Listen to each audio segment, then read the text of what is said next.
Ótimo dia, povo de Deus. O nosso devocional Pedras Preciosas do grego, autor Rick Renner, hoje, 10 de abril.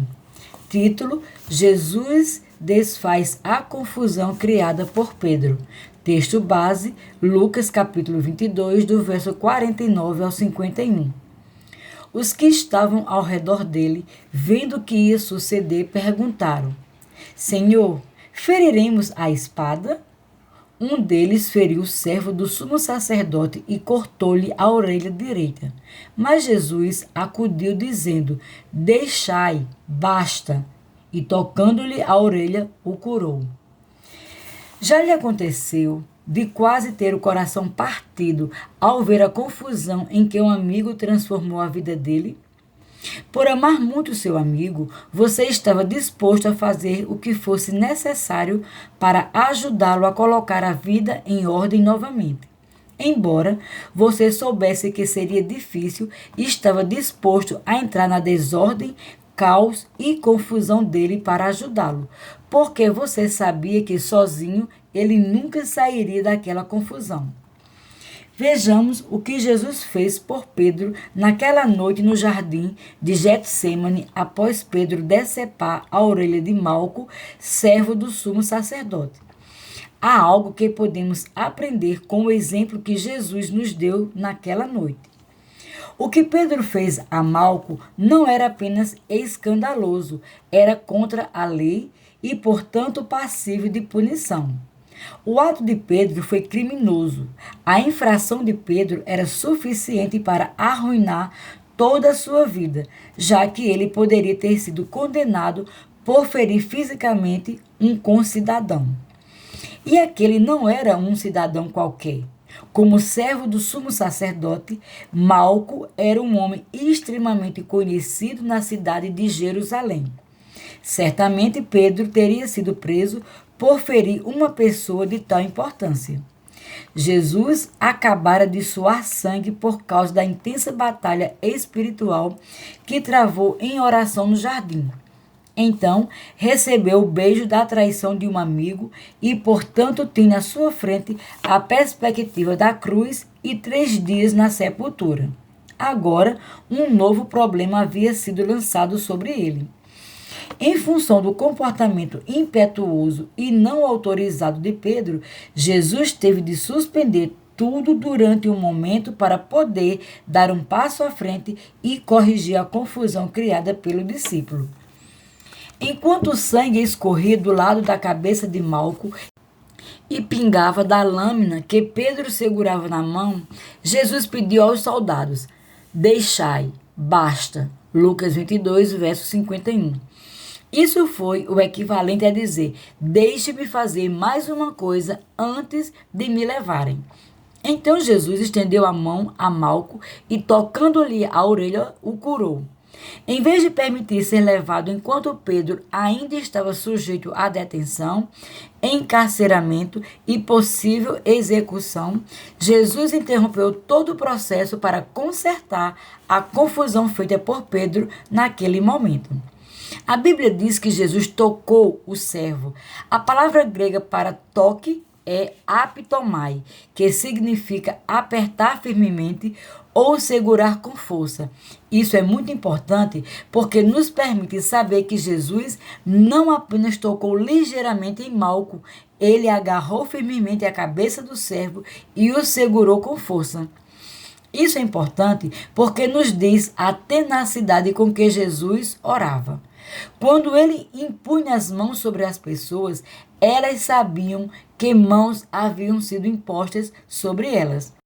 A Bíblia não nos diz se Jesus tocou o coto que permaneceu da orelha cortada e fez crescer uma nova orelha, ou se pegou a orelha antiga do chão e milagrosamente colocou-a de volta em seu lugar.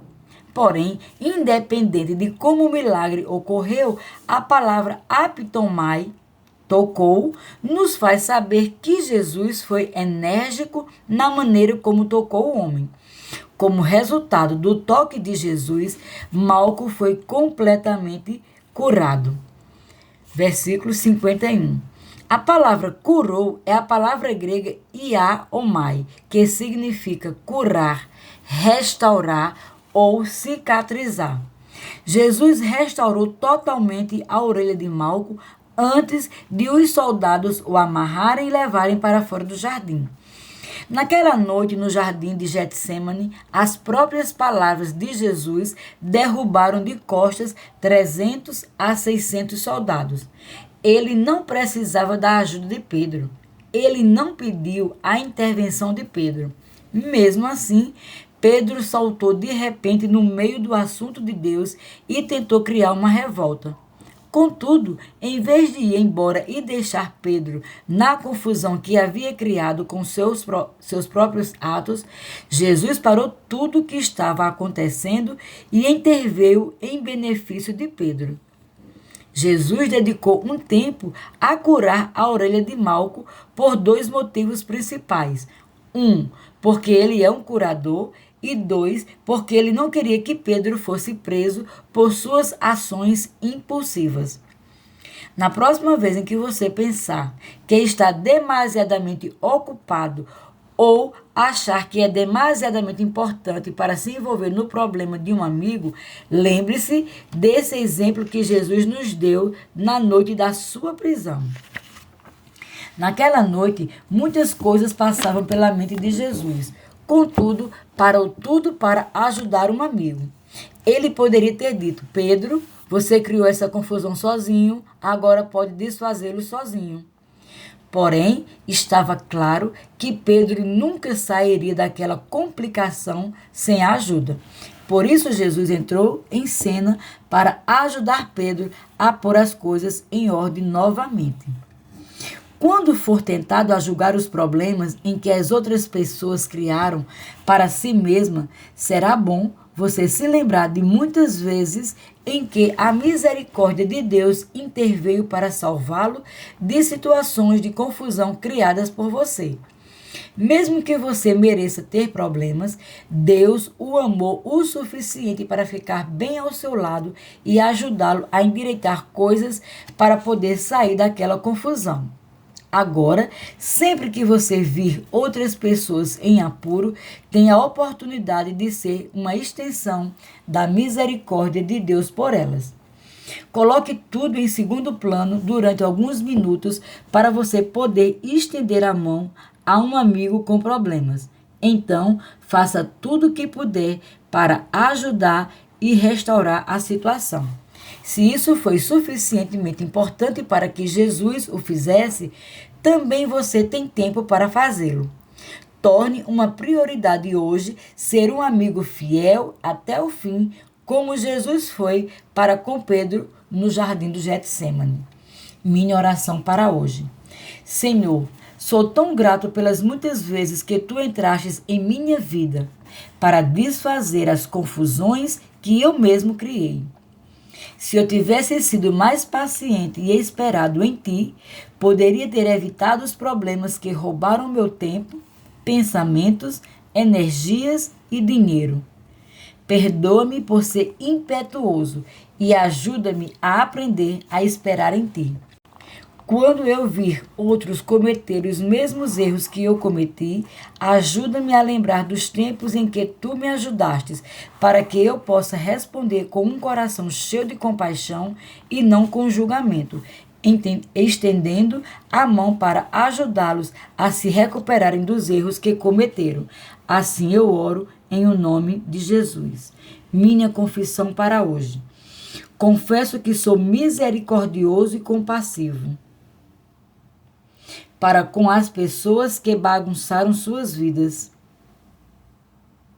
Seus problemas são minhas oportunidades de permitir que Deus me use em suas vidas, ajudando-as a se recuperarem de seus erros.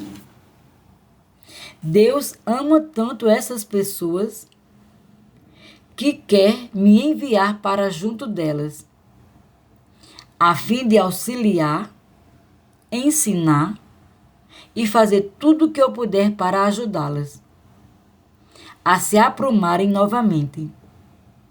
Fiquei tão comovido com a misericórdia de Deus que julgamento e condenação não podem operar dentro de mim. Em vez de repreender as pessoas pelos seus erros, para que elas se sintam ainda pior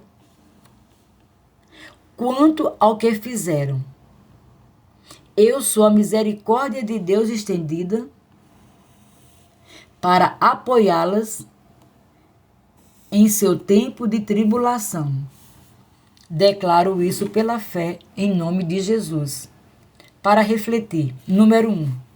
Você consegue se lembrar de um momento de sua vida em que estava tão impaciente com o que estava acontecendo em sua vida que tentou resolver as coisas sozinhos para acelerá-las um pouco, só para descobrir que as tornou muito piores? 2. Você consegue pensar em outras pessoas que precisam que Deus intervenha sobrenaturalmente para corrigir as confusões que elas criaram? Você perguntou a Deus se Ele quer usar você para ajudá-las a encontrar uma saída para esse momento difícil que estão enfrentando agora? 3. Quando você considera a atitude de Jesus em relação àqueles que não são merecedores, como isso afeta a sua atitude em relação a outros que se encontram em algum tipo de problema criado por eles mesmos? Quando for tentado a julgar os problemas que outras pessoas criaram para si mesma, será bom você se lembrar das muitas vezes em que a misericórdia de Deus interveio para salvá-lo de situações de confusão criadas por você. Mesmo que você merecesse ter problemas, Deus o amou o suficiente para ficar bem ao seu lado e ajudá-lo a endireitar coisas para poder sair daquela confusão. Sejam abençoados na prática da palavra.